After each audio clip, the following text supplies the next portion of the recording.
حدیث نمبر 2۔ ایک شخص حارث بن حشام نامی نے نبی کریم صلی اللہ علیہ وسلم سے سوال کیا تھا کہ یا رسول اللہ، آپ پر وحی کیسے نازل ہوتی ہے؟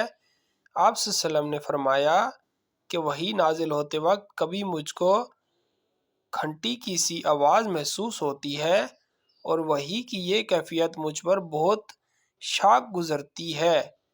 جب یہ کیفیت ختم ہوتی ہے تو میرے دل و دماغ پر اس فرشتے کے ذریعے نازل شدہ وحی محفوظ ہو جاتی ہے، اور کسی وقت ایسا ہوتا ہے کہ فرشتہ بشکل انسان میرے پاس آتا ہے اور مجھ سے کلام کرتا ہے، پس میں اس کا کہا ہوا یاد رکھ لیتا ہوں۔